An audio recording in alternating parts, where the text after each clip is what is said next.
Fozil do'stlar, aziz birodarlar, barchangizga Allohning salomi bo'lsin. Alloh taolo yuzlaringizni yorug' qilsin, qalblaringizni ochsin, dillaringizni poklasin. Barchamizni Alloh taborak va taolo o'zining jannati va karomat hovlisida jamlasin va mujohidlar sayyidi bo'lgan Muhammad sallallohu alayhi vasallam bilan birga qilsin. Ey iymon keltirganlar, iymon keltiringlar. Bugungi suhbatimiz ana shunday nomlangan. Jarohatidan qon oqib turgan ushbu og'riqli mavzuyimni siz azizlarga qisqacha bayon qilmoqchiman. Diqqat bilan quloq solishingizni umid qilaman. Alloh taolodan barchamizni so'zga quloq solib, uning yaxshisiga ergashadigan kishilardan qilishini so'rayman. Zero o'shalar Alloh hidoyat qilgan kishilardir va o'shalar aql egalaridir. Zumar surasi 18-oyat. Mavzuyimiz: ey iymon keltirganlar, iymon keltiringlar. Ya'ni ya ayyuhallazina amanu aminu. Savol tug'iladi. Qanday qilib iymon keltirgan inson yana iymon keltirishi mumkin? Buni qanday tushunishimiz kerak? Qanday qilib inson o'zida bor narsaga yetishish uchun kurashish kerak? Ya'ni qanday qilib iymon keltirgan inson yana iymon keltirishi kerak? Biz buni shunday tushunishimiz kerakki, masalan, meni iymonim, sizni iymoningiz har xil bo'ladi. Ba'zida pasayadi, ba'zida ko'tariladi. Hammamizning iymonimiz har xil bo'ladi. Yoki ba'zida pasayib shu darajaga yetadiki, hatto shubhali ham bo'lib qoladi. Endi islom qahramonlarining iymoniga qaraylik, ya'ni sahobalarni. Masalan, Abu Dahdah roziyallohu anhu Rasululloh sallallohu alayhi vasallamga juda yaqin sahobalardan edi. Rasululloh sallallohu alayhi vasallam davrida munofiqlar bo'lib, ular musulmonlar bilan birga yashab, birga yuraverar edilar. Ba'zilari ba'zi musulmonlarga qo'shni ham edi. Shulardan birinikida bir xurmo daraxti bor edi. Juda katta va serhosil. Shu xurmo daraxti munofiq uyida bo'lsa-da, uni mevalari musulmonlarning bog'i tomonga, musulmon bolalar o'ynaydigan joyga egilar va mevalari to'kilar edi. Xurmolar pishib yerga to'kilgan vaqtda musulmon bolalar xurmolardan yemoqchi bo'lar edilar. Ammo munofiqlar esa musulmon bolalar yemoqchi bo'lgan xurmoni olib qo'yar, hatto og'izlaridan ham chiqarib olar edi. Musulmon bolalar esa Rasululloh sallallohu alayhi vasallamga shikoyat qilardi. Bir kuni munofiq musulmon bola yemoqchi bo'lgan bir xurmoni olib qo'ydi. Rasululloh sallallohu alayhi vasallam uni chaqirib, "Xurmoni menga sot, men senga jannatdagi xurmoga kafilman" dedilar. Shunda munofiq "yo'q" dedi. Yana so'radilar Rasululloh sallallohu alayhi vasallam. Munofiq "yo'q" dedi va yo'lida davom etdi. Bermadi. Shunda Rasululloh sallallohu alayhi vasallam yonida sahobalar ichida turgan Abu Dahdah: "Ya Rasululloh, agar shu xurmoni men sotib olib kelsam, menga ham jannatdagi xurmo bo'ladimi? Jannatdagi xurmoni olgan, jannatdagi xurmoga erishgan bo'lamanmi? Kafil bo'lasizmi?" dedi. Shunda Rasululloh sallallohu alayhi vasallam "Ha" dedilar. Abu Dahdah bilardiki, agar jannatdagi xurmoni egallasa, jannatga kirsa, u joydan chiqmasligi aniq. Bilardiki, ya'ni jannatga kirgan inson aslo chiqarilmas ekanligini. Abu Dahdah munofiqning orqasidan bordi va xurmoni sotib olishni so'radi. Munofiq "yo'q" dedi. Yana so'ragan edi, munofiq Rasululloh sallallohu alayhi vasallamga bermaganligini aytdi. Abu Dahdah yana so'ragan edi, "Bu xurmo evaziga nima berasan?" dedi munofiq. Abu Dahdahning Madinada 60 ta bog'i bor edi. Ba'zi rivoyatlarga ko'ra 600 ta bog'i bo'lib, Abu Dahdah bog'larni hammasini shu bittagina xurmoga almashtirishini aytdi. Shunda munofiq: "Sen meni ustimdan kulyapsanmi? Bittagina xurmoga shuncha bog'ingni berasanmi?" dedi. Shunda Abu Dahdah "Ha" dedi. Munofiq esa "Aynib qolmaysanmi? G'irromlik qilmaysanmi?" deb ishonmadi. Shunda Abu Dahdah "Yo'q, g'irromlik ham qilmayman, hiyla ham qilmayapman" dedi. Va Abu Dahdah 60 ta bog'ini berib, bitta xurmoni munofiqdan sotib oldi. Ba'zi rivoyatlarga ko'ra esa 600 ta xurmo bog'ini o'sha bittagina xurmoga almashtirdi. Qachonki sahoba xurmoni olib kelganida Rasululloh sallallohu alayhi vasallam juda ham xursand bo'ldilar. Hamda o'sha vaqtning o'zida Abu Dahdah haqida oyat nozil bo'ldi. Rasululloh sallallohu alayhi vasallam Abu Dahdahga qarab: "Ey Abu Dahdah, avvalda men senga xurmo evaziga jannatdan bir xurmoga kafil bo'lgan edim. Allohga qasamki, seni jannatdagi joying xurmolar bilan to'lib ketdi" dedi. Birodarlar, bilasizlarmi nima uchun? Sababi u iymon keltirgan edi. U Rasululloh sollallohu alayhi vasallam xurmo o'rniga jannatdan xurmo beraman deganiga ishongandi. Iymon keltirgandi. Mana shu iymon Alloh Qur'onda aytgan: "Ya ayyuhallazina amanu aminu." Ey iymon keltirganlar, iymon keltiringlar, iymon keltiringlar deganidir. Yoki men sizlarga yanada tushunarliroq bo'lishi uchun yana bir zamonaviy misol keltiraman. Ko'pchiligimiz ba'zida guvohi bo'lamizki, musulmonlar ichida shunday musulmonlar bor. G'alati kiyimlar kiyib olib, sochlarini boshqacha prichoskalar qilib yoki bo'ynlariga, qo'llariga temir tersaklar ilib oladi. Ya'ni iymoni juda sust. Boshqacharoq qilib aytganda, sal ayol sifatroq, ko'p kuladigan kishi. Unga bir tanish keladida, "Ey birodar, erkak bo'lgin" deydi. Bu nima degani axir? U erkak-ku. Nima u do'sti aytmasligidan oldin erkak emasmidi? Yo'q, unday emas. Balki, ya'ni uning do'sti uni haqiqiy erkak bo'lishini xohlab, erkak bo'lgin deganidir. Mana shu Alloh Qur'onda aytgan "Ya ayyuhallazina amanu aminu" oyatidir. Haqiqiy iymon keltiringlar, haqiqiy iymon sohibi bo'linglar deganidir. Bu kabi sahobalar hayoti va islom qahramonlari haqida o'qisak, bizda 5 minut suhbat, lazzatlanish bo'ladi xolos. Shu bilan tamom tugaydi. Alloh va Rasuli sollallohu alayhi vasallam Qur'onda, hadisda bizga eslatma o'rnak bo'lsinlar uchun keltirgan misollar bo'lsa ham, bizlarni umuman olganda hayotimizga, amalimizga, harakatimizga umuman ta'siri bo'lmaydi. Bizlarni umuman olganda o'zgartirmaydi. Axir ularning hayoti bizga ta'sir ko'rsatishi, bizni o'zgartirishi kerak edi. Ular bizni lol qoldiradi xolos. Biz lol qolishlik bilan kifoyalanamiz. Shuning uchun ko'pchiligimiz bu kabi iymon keltirganlarning hayotini eshitib, deb qo'yishlik bilan hozirgi kundagi barcha ma'siyatlarga roziligimizni davom ettiramiz. Xuddi ulardan kimdir keladida holatni o'zgartiradigandek. Xuddi Abu Bakr roziyallohu anhu keladida holatni isloh qiladi. Yoki Umar roziyallohu anhu keladida holatni isloh qilishga, islomni g'olib qilishga harakat qiladi. Yoki Hadicha roziyallohu anha keladida o'zini moli bilan islomga yordam beradi. Yoki Abu Zar roziyallohu anhu yoki Xolid roziyallohu anhu shamol kabi keladida hamma yoqni nasihatdan tozalaydigandek. Ular rostdan ham holatni o'nglagan edi. Endi ular qaytib kelmaydi. Bilasizlarmi, Ali roziyallohu anhu vaqtlarida juda ham katta fitna bo'lgan edi. Ali roziyallohu anhu birinchi xalifalik kunlarida minbarga chiqdilar va shunday dedilar: "Ey iymon keltirganlar, menga amal qiladigan insonlar kerak. Faqat gapirishlik bilan kifoyalanadiganlar emas. Ya'ni faqat gapiradigan kishilar kerak emas, amal qiladiganlar kerak" dedi. Agar g'alaba gap bilan bo'lganida, siz va biz faqat gapirishlik bilan kifoyalanar, gapning o'zi bizga kifoya qilgan bo'lar edi dedi. Agar biz rostdan ham Allohning nusratini, Allohning rahmatini, Allohning g'alabasini xohlaydigan bo'lsak, biz amal qilishimiz, tirishishimiz, oldinga intilishimiz kerak dedi. Agar biz rostdan ham Allohning g'alabasini, Allohning nusratini, Allohning rahmatini xohlaydigan bo'lsak, Allohning roziligini istaydigan bo'lsak, biz amal qilishimiz, oldinga intilishimiz kerak degan edi Ali roziyallohu anhu. Juda ham ko'p eshitamiz musulmonlardan. Qachon Allohning yordami keladi deb yig'laydilar. Xuddinki bu ummat islomga to'liq amal qilyaptiki, Alloh ularga yordam bersa. Nima, ummat namozini to'liq Rasululloh sollallohu alayhi vasallam qanday o'qigan bo'lsalar, shunday o'qidimki, Alloh ularni yordamsiz tashlab qo'ydi. Nima, ummat Rasululloh sollallohu alayhi vasallam qoldirgan yo'lni to'liq ushladimiki, Alloh ularni yordamsiz tashlab qo'ydi. Nima, ummat dinni g'amim deb birinchi g'ami qilib oldimiki, Alloh ularni yordamsiz tashlab qo'ydi. Alloh bizga majburmi yordam berishga? Bizlar amal qilishimiz kerak. Shundagina Alloh taolo bizlarga yordam va nusratini yuboradi.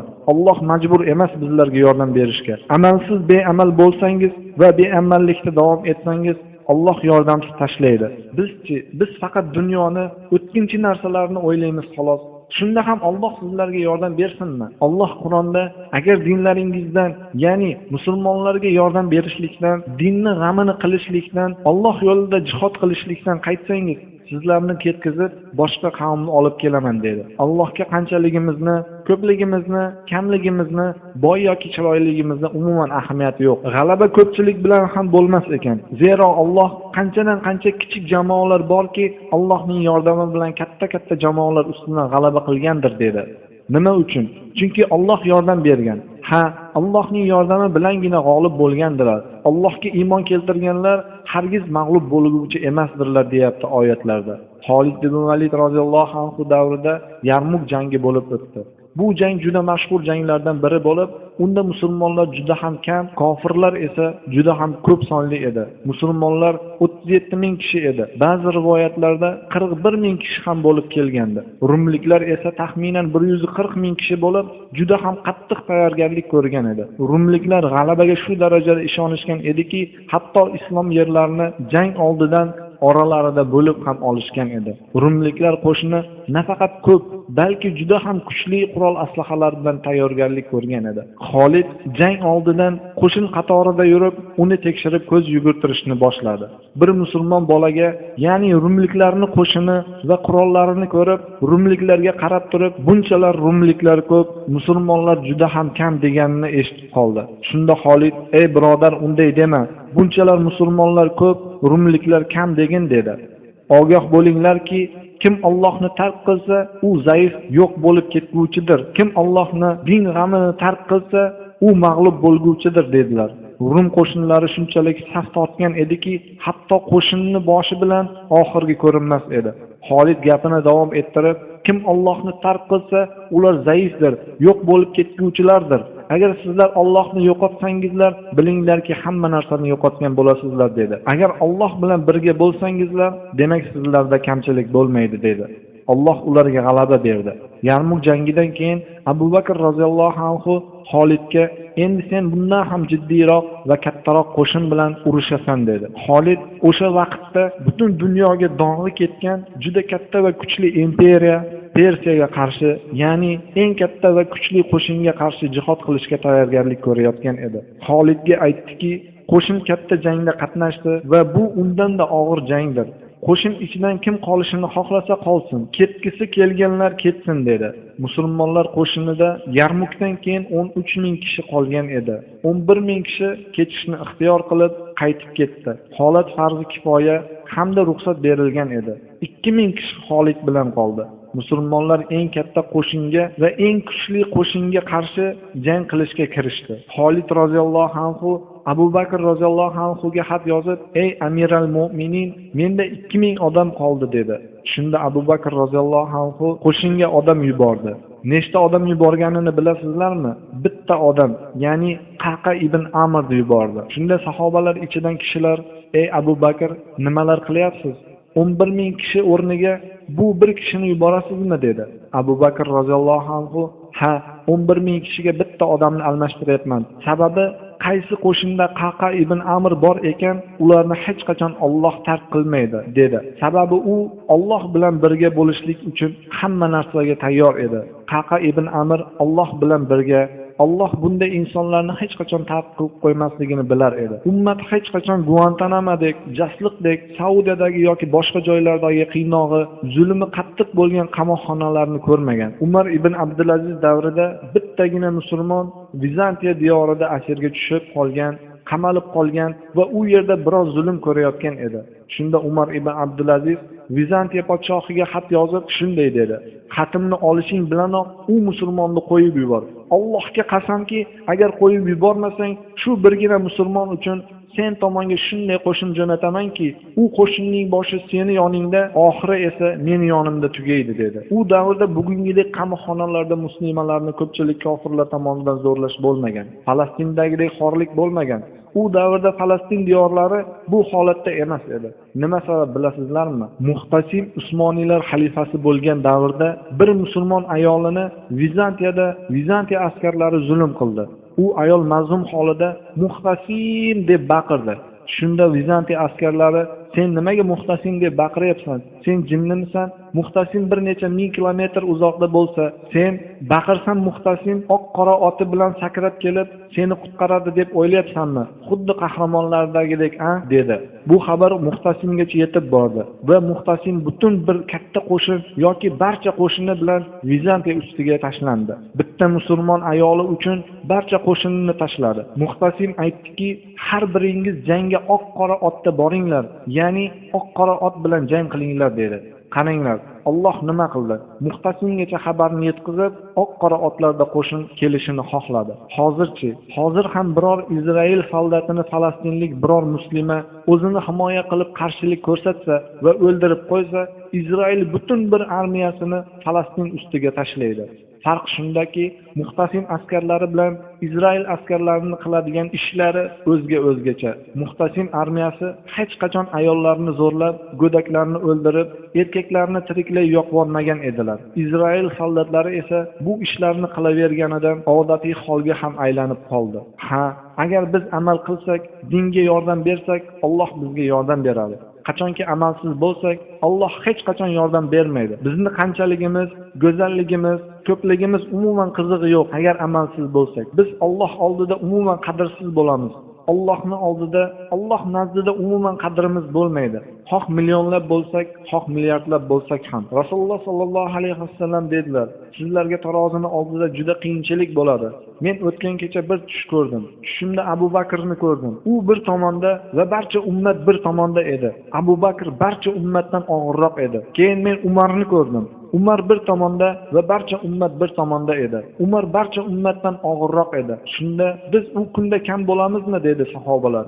"Yo'q, u kunda juda ham ko'p bo'lasizlar. Bir necha milliard bo'lasizlar" deganga o'xshatib aytdi. "Lekin sizlar juda xor holatda bo'lasizlar. Sizlar juda yengil bo'lasizlar. Ko'pik kabi yengil bo'lasizlar" dedi. Nima uchun barcha ummatdan Abu Bakr roziyallohu anhu og'ir bo'ladi? Nima uchun Umar roziyallohu anhu hamma ummatni yiqqanda ham ulardan og'ir bo'ladi? Hatto ummat milliardlab, balki undan ham ko'p bo'lsa ham yengil, xuddi par kabi bo'ladi. Chunki ularning g'ami kattaroq edi. Ularning g'ami faqat Allohning roziligi edi. Ularning g'ami tunu kun oxirat g'ami edi. Shuning uchun Rasululloh sallallohu alayhi vasallam agar kimning g'ami oxirat bo'lsa, Alloh uni g'amlaridan forig' qiladi. Ya'ni Alloh uning g'amlarini o'zi hal qiladi dedi. Ularni yordamsiz tashlab qo'ymaydi. Ular bilan birga bo'ladi. Agar insonning g'ami dunyo bo'lsa-chi, Alloh unga umuman qaramaydi va Allohga farqi yo'q uni qayerda o'lishi-yu, qanaqa ahvolda ekanini degan ma'noda aytdilar. Alloh unday odam bilan umuman birga bo'lishni xohlamaydi. Shuning uchun biz qulmiz, biz ummatmiz. Bizni jannat qiziqtiradi, zavqlantiradi. Bizga Allohning roziligi kerak. Shuning uchun biz harakatchan, amal qilguvchi odamlardan bo'lishimiz kerak. Tinmasligimiz kerak. Har doim faqat yuqorini ko'zlashimiz kerak. Yuqori darajani xohlashimiz kerak. Faqat yuqori, eng yuqori darajani, ikkinchi darajani hamma. Qachonki Rasululloh sallallohu alayhi vasallam jannatni so'rashlik haqida gapirganlarida nima dedilar? Aytdilarki, so'rasalaring Firdavsni so'ranglar. Rasululloh sallallohu alayhi vasallam aytmadilarki, oddiygina jannatni so'ranglar deb. Agar sizlar jannatni so'rasalaring eng yuqorisi, ya'ni Firdavsni so'ranglar dedi. Qarang, qayerni so'rang, qayerga intilinglar demoqda. Yoki qachonki Qur'ondan duo qilinsa, Alloh nima dedi? Robbana hablana min azwajina va zurriyyatina qurrata a'yun waj'alna lil muttaqina imama. Ey Robbim, ahillarimizni, farzandimizni ko'zimiz quvontiradiganlardan qilgin va bizlarni muttaqinlarga imom qilgin dedi. Bizga Alloh taolo Qur'onda muttaqinlarga imomlikni so'rashni ta'lim bermoqda. Balki oddiy musulmonlarga, zaif musulmonlarga emas. Chunki iymon keltirganlar har doim eng yuqorini ko'zlab, eng yuqoriga harakat qilishlari kerak. Bizlar har doim eng yuqoriga harakat qilishga buyurilganmiz. Lekin biz kimdir holatni o'zgartirishini kutamiz. Xuddi kimlardir yordam beradi. Xuddi kimdir keladida bu holatni isloh qiladigandek. Masjidlar hozirda fitna, ilmsizlikka to'ldi. Buni to'g'rilash kimning majburiyati? Islom diyorlari yoki noislom diyorlarida odamlar islom uchun, islom daligi uchun jon bermoqda. Buni isloh qilish kimning majburiyati? Abu Bakr roziyallohu anhu qaytib kelmaydi. Endi Umar roziyallohu anhu ham qaytib kelmaydi. Agar biz holatni o'nglamoqchi bo'lsak, bugun islom qahramonlari kerak bo'lsa, bu xorlikni isloh qiladigan qahramonlar kerak bo'lsa, bu bizmiz.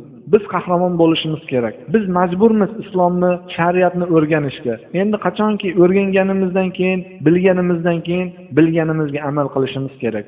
Muammo shundaki, biz amal qilmaymiz, harakat qilmaymiz. Biz faqat gapirishlik bilan kifoyalanamiz xolos. Ko'p odamlardan eshitamiz, Allohning yordami kechikyapti deb. Men aytamanki, bu mening va sizning harakatimizdan, bizlarning amalsizligimizdan, dinni bilmasligimizdandir. Yana Allohning yordamini kutamiz. Chunki biz odamlarga o'rnak bo'lishimiz kerak edi. Biz esa o'zimiz haqimizda, o'zimizni ustimizda ishlash haqida umuman o'ylamay qo'ydik. Hatto bir-birimiz bilan gaplashmay, bir-birimizga salom ham bermaydigan bo'lib ketdik. Axir Rasululloh sallallohu alayhi vasallam iymon keltirmaguningizcha jannatga kirmaysizlar va Alloh uchun bir-birlaringni yaxshi ko'rmaguningizcha iymon keltirgan bo'lmaysizlar dedi. Sizlarni bu muhabbatga dalolat qiladigan amalga yo'llab qo'yaymi dedilar. Ha deyishdi sahobalar. Salomni oralaringda fosh qilinglar dedi. Ya'ni salomni tarqatinglar dedilar. Sevinglar bir-birlaringni dedilar. Biz o'sishimiz kerak. Biz qotib qolmasligimiz kerak. Aktiv bo'lishimiz kerak. Axir biz Iqro, o'qing deb nozil bo'lgan kitob egalarimiz. Qur'ondagi birinchi oyat Iqro, o'qing deb nozil bo'lgan edi. Lekin holat shu darajadaki, hatto aksarimiz o'qishni bilmaymiz. Qanday qilib yana Allohning yordami haqida gapiramiz, aytinglarchi. Ahvolimiz shu darajada og'irki, hatto ba'zilarimiz to'g'ri g'usl qilishni ham bilmaymiz. Qanday qilib yana Allohning yordamini so'raymiz. Ba'zilarimiz qanday qilib g'usl qilsa to'liq g'usl bo'lishini ham bilmaydi. Umri davomida g'usl qildim deb aslida esa g'uslni to'g'ri qilishni bilmaydi. Umri davomida g'uslsiz o'tadi va o'lganda g'usl qildirib qo'yiladi. Holatni qaranglar qanchalar ayanchli. Aziz do'stlarim, shu sabab biz o'qib amal qilishimiz kerak. Biz Allohning oldida, Alloh nazdida qadrli bo'lishimiz kerak. Biz harakat qiladigan, amal qilguvchilardan bo'lishimiz kerak. Muslimdan keltirgan hadisda Rasululloh sallallohu alayhi vasallam shunday dedi: Qiyomat kuni Allohning huzurida bir kishi turadi. U kishi hayoti dunyodalik vaqtida juda ham katta bo'ladi. Qiyomatda ham uni jasadi juda katta bo'ladi. Bilasizlarmi, u qancha og'ir bo'ladi? Sizlar nima deb o'ylaysizlar? Abu Bakr roziyallohu anhu qancha edi? Abu Bakr roziyallohu anhu qanaqa edi? Uni og'irligi qancha edi hayotlik davrida?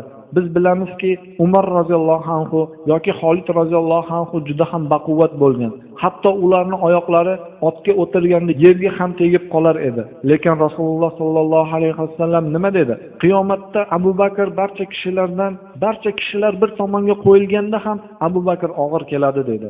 O'sha ikkinchi tomonda Umar roziyallohu anhu, Xolid roziyallohu anhu bo'lsalar ham Abu Bakr roziyallohu anhu og'ir keladi. Abu Bakr qanday bo'lganligini bilasizlarmi? Oysha roziyallohu anhu otasi haqida shunday deydi: Meni otam shunchalik ozg'in edilarki, hatto ishtonlari ko'tarib turmas edi. Otam shunchalik ozg'in ediki, hatto ozg'inliklaridan ko'zlari ichiga kirib ketgan edi. Shunchalik ozg'in edilarki, hatto barmoqlarining suyaklari etidan ko'rinib turar edi. Lekin Abu Bakr roziyallohu anhu Allohning nazdida eng og'ir kishidir. Yoki Abdulloh ibn Mas'udni bilasizlarmi, u kishi qanaqa bo'lganlar? Qachonki u kishi daraxtga chiqayotganlarida sahobalar o'zaro kulishgan edi. Rasululloh sallallohu alayhi vasallam ularning kulishlarining sababini so'radi. Sahobalar Abdulloh ibn Mas'udni to'pig'ini ingichkaligini ko'rib, oyog'ini ingichkaligini ko'rib kulayotganini aytdilar. Abdulloh ibn Mas'udning oyoqlari juda ham ozg'in edi. Shunda Rasululloh sallallohu alayhi vasallam ularga: Allohga qasamki, agar Abdullohning ingichka to'pig'ini, ya'ni ingichka oyog'ini qiyomat kuni tarozining bir pallasiga va tarozining ikkinchi pallasiga Uhud tog'ini qo'yilsa, Abdullohning ingichka to'pig'i tarozini ko'tarib yuboradi dedilar. O'sha ingichka ozg'in oyoqlar Uhud tog'idan ham og'ir bo'ladi. Nima uchun bilasizlarmi? Chunki har bir gram, har bir nerv tomirlari, har bir tomir Alloh uchun harakatdan to'xtamas edi. Alloh uchun edi. Shuning uchun ham Rasululloh sallallohu alayhi vasallam qiyomat kuni bir kishi keladi va shunday bahaybat bo'ladiki, dedi boyagi hadis davomida. Lekin u Alloh huzurida uni bahaybat jasadi bo'lsa-da, Allohning huzurida uni vazni pashshaning qanotidan ham yengil bo'ladi. Sababi unda biror xayr yo'q, biror baraka yo'qdir dedilar. Chunki u musulmonlar g'ami, din g'ami bilan, muslimalar, go'daklar g'ami bilan g'am qilmagan edi. Islomni o'rganmagan edi. Bunday kishilar qanchalik bahaybat bo'lmasin, Alloh nazdida pashshaning qanotichalik ham qadri bo'lmaydi. Og'irligi yo'qdir. Balki ba'zilarimizni katta bo'yli yoki go'zal sharoitlarimiz bordir, lekin bu Alloh nazdida qadrsizdir. Allohning oldida bizni qanchalik harakat qilishimiz, qanchalik jasadimiz din uchun kuyayotgani qadrlidir. Bilasizlarmi, Rasululloh sallallohu alayhi vasallamning uylari nech metr edi? Ularning uylari 4 metrga 5 metr edi umumiy hajmi. Salmon Forsiyga Misrning eng oldi quruvchilari kelib, uy qurib berishlikni taklif qildi va aytdilarki, qanaqa uyni xohlaysiz dedi. Salmon Forsiy shunda: tursam boshim, yotsam oyog'im tegadigan uy qurib beringlar dedi. Shunday kichik uylari bo'lishiga qaramasdan butun insoniyatning uyidan ko'ra barakali, fayzli edi. Ularning masjidlari nech metr ekanligini bilasizlarmi? 30 metrga 35 metr edi. Ularda hozirgi masjidlarga o'xshab har xil taqinchoqlar, bezaklar qilinmagan edi. Ular bilardilarki, masjidni go'zal qiladigan narsa bu bezak va uning balandligi emas, balki masjidning ichidagi odamlari go'zal qilishligini. Devorlari shuvalmagan, bezaklari yo'q bo'lsa ham, u masjidga kirganlar va chiqayotganlar islomda g'olib bo'lgandilar. U masjid ichidagilar Alloh yo'lida jihad qilar, mollari va jonlarini islomga tikib qo'ygan edi. Hozirgi masjidlar katta va ulkan bo'lsa ham, bizga o'xshagan odamlar bilan to'la va juda ham xunuk. Masjidni go'zal qiladigan bezaklar, balandlik, kattalik emas, uni ichidagi musulmonlardir. Hatto u masjidlarda chiroq ham bo'lmagandi. Tasavvur qilyapsizlarmi? Lekin u masjid ahli islomda g'olib kishilar edi. Ular dunyoga tupurib qo'ygan kishilar edilar. Ular mujohidlar edi. U masjidlardan olimlar, qorilar, mujohidlar chiqardi. Bilasizlarmi, birodarlar, Rasululloh sollallohu alayhi vasallam vafot etganlarida qanaqa kiyimlari bor edi? Butun dunyo musulmonlarining payg'ambari, yo'lboshchisi Rasululloh sollallohu alayhi vasallam 11 ta yamog'i bor kiyimda edi. Abu Bakr roziyallohu anhu-chi, u o'zidan keyin 11 yamoqli ko'ylagidan boshqani qoldirmadi. Umar ibn Abdulaziz-chi, deyarli butun yerni egallagan xalifa. U kishi qachonki vafot etganlarida kelgan odamlar xalifani ayoliga uni tanasidagi kiyimni ko'rib, u kiyimni o'zgartiringlar dedi. Deyarli dunyodagi barcha boyliklarni egallagan xalifaning ayoli esa indamadi. Yana aytdilar, nahotki ko'rmayapsizlar, axir ko'ynagi juda ham kirku, ko'ynagi juda ham eski-ku, ko'ynagi juda ham xaroba-ku, almashtiring dedilar. Ayoli yana sukut qildi. Odamlar g'azab bilan, "Ey ayol, nahot tushunmayapsan? Axir bu odam vafot etgan bo'lsa, almashtirsang bo'lmaydimi?" dedilar. Shunda ayoli, "Allohga qasamki, Umar ibn Abdulazizni hayoti davomida ushbu yagona ko'ylagidan boshqa ko'ylagi bo'lmagan" dedi. Ha, bu hadisda Rasululloh sollallohu alayhi vasallam shunday dedi. Qiyomatda jasadlari juda ham katta bo'lgan odamlar keladi, ammo ular Allohning nazdida pashshani qanotichalik ham vazni bo'lmaydi dedilar. Ammo yana shunday odamlar bo'ladiki, ular Allohning nazdida juda ham og'ir bo'ladi. Aslida hayoti dunyodalik davrida juda ham yengil, ozg'in kishilar bo'ladilar dedi Rasululloh sollallohu alayhi vasallam. Rasululloh sollallohu alayhi vasallam davrida bir sahoba bo'ladi. Uni ismi Sa'd al-Asvad edi. Juda ko'rimsiz, juda ham kambag'al bo'ladi. Hech vaqosi bo'lmaydi. Bir kuni Sa'd Rasululloh sollallohu alayhi vasallamdan "Men ham jannatga kiramanmi?" deb so'radi. "Ha" dedilar Rasululloh sollallohu alayhi vasallam. "Yo Rasululloh, meni jannatdagi holatim qanday bo'ladi? Jannatda qanday holatda bo'laman?" dedi. Rasululloh sollallohu alayhi vasallam Abu Bakr, Umarlar kabi bo'lasan dedilar. Shunda Sa'd Rasululloh sollallohu alayhi vasallamga "Unday bo'lsa, nimaga menga hech kim qizini bermaydi?" dedi. Sa'd juda ham ozg'in va ko'rimsiz odam edi. Shunda Rasululloh sollallohu alayhi vasallam Amr ibn Vahhab shu yerdami dedi. Amr Madinadagi eng katta ko'zga ko'ringan obro'li kishilardan edi. Odamlar Amr yo'qligini aytdilar. Shunda Rasululloh sollallohu alayhi vasallam Sa'dga "Bor Amrning uyiga va aytginki, Rasululloh sollallohu alayhi vasallam qizingni qo'lini menga so'rayapti degin" dedilar. Sa'd juda ham xursand bo'lib ketdi. Amr Madinadagi eng obro'li kishi edi. Uning qizi esa go'zalligi bo'yicha taniqli qizlardan edi. Xullas Sa'd Amrning uyiga borib eshigini taqillatdi va Amr eshikni ochdilar. Sa'd aytdiki: "Ey Amr, Rasululloh sollallohu alayhi vasallam meni senga jo'natib, qizingni qo'lini menga so'radilar" dedi. Amr Sa'dga hayratomuz qarab, "Sen meni qizimgami?" dedilar hayratlanib. "Sen bilmaysanmiki, men Amr Madinadagi eng obro'li kishi, meni qizim esa Madinadagi eng chiroyli qiz bo'lsa, bor yo'lingdan qolma" dedi. Amrning qizi bu suhbatni eshitib turgan edi.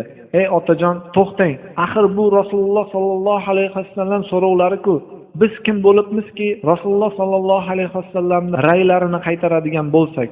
Agar Rasululloh sollallohu alayhi vasallamni rad qilsak, demak barcha yaxshiliklarni rad qilgan bo'lamiz" dedi-da, Sa'dga "Bor, Rasululloh sollallohu alayhi vasallamga ayt, men senga tegishga roziman" dedi. Undan keyin Sa'd va Amr nikohni 400 dirhamga aqdlashdi. Sa'd Rasululloh sollallohu alayhi vasallamga xursand bo'lib kelib, nikoh haqida aytdi. Sa'd Rasululloh sollallohu alayhi vasallamning yoniga kelganda: "Ey Rasululloh, 400 dirhamni men hayotimda hatto ko'zim bilan ham ko'rmagan bo'lsam, qayerdan olaman?" dedi. Shunda Rasululloh sollallohu alayhi vasallam Sa'dga aytdi: "Ali, Usmon, Abdurrahmon ibn Avfga borib aytgan, senga 200 dirhamdan yig'ib bersin" dedilar. Sa'd borib ulardan 200 dirhamdan oldi. Sa'd nikohdan oldin, to'ydan oldin bozorga borib, go'zal bo'lajak ayoli uchun biron narsa xarid qilishni xohladi. Sa'd bozorga borib endigina sovg'ani olaman deb turgan vaqtda jarchining ovozi eshitildi. Jarchi: "Ey mo'minlar, jannatga shoshilinglar, jihodga shoshilinglar" deb baqirib qoldi. Ya'ni jarchi jihodga chaqirayotgan edi. Sa'd turgan joyida osmonga qaradi-da va "Ey Robbim, bugun men sovg'a o'rniga seni roziligingni sotib olmoqchiman" dedi va u sovg'ani o'rniga qilich va ot sotib oldi. U ketar chog'ida yuzlarini niqob bilan to'sib oldi. Shunday qilib Sa'd jihod maydoniga bordi. Jang qizigan vaqtda maydonda Sa'd oti bilan yiqilib tushdi va Sa'd yerga tushib, yenglarini shimarib jang qilishga kirishdi. Shunda Rasululloh sallallohu alayhi vasallam Sa'dni qop-qora qo'llarini ko'rib tanib qoldi va "Ey Sa'd, bu senmisan?" dedi. Sa'd roziyallohu anhu "Ota-onam sizga fido bo'lsin, ha men Sa'dman" dedi. Shunda Rasululloh sallallohu alayhi vasallam unga "Senga jannatdan o'zga joy yo'q, seni joying jannatdir" dedilar. Sa'd juda ham xursand bo'ldi va jangni davom ettirdi. Bir qancha vaqt o'tgandan keyin odamlar ichida Sa'dni o'ldirishdi, Sa'd shahid bo'ldi degan xabar tarqaldi. Rasululloh sallallohu alayhi vasallam Sa'dni izlab jang maydoniga yugurib ketdilar. Sa'dni maydonda shahid holda topib, boshini oyoqlariga qo'yib yig'lay boshladilar. Hatto Sa'dni yuzlariga ko'z yoshlari oqib turdi. Bir qancha vaqtdan keyin Rasululloh sallallohu alayhi vasallam yuzlarida kulgu tabassum hosil bo'ldi va yuzini burib oldilar. Buni kuzatib turgan sahobalar: "Ey Rasululloh, bugun sizda oldin ko'rmagan holatni ko'rdik. Nima uchun avval yig'lab, keyin kuldingiz va yuzingizni burib oldingiz?" dedilar. Shunda Rasululloh sallallohu alayhi vasallam: "Qachonki sevimli sahobamni shahid bo'lganligini ko'rganimda, ayrilganimdan yig'ladim. Qachonki Sa'dni Alloh huzuridagi darajasini ko'rib, men kulib yubordim. Sababi Sa'd shunchalik baland darajada ediki, uning darajasi havzgacha borgandi." Shunda sahobalar: "Havz nima?" deb so'radilar. Rasululloh sallallohu alayhi vasallam: "Bu menga Alloh tomonidan berilgan jannatdagi suvdir.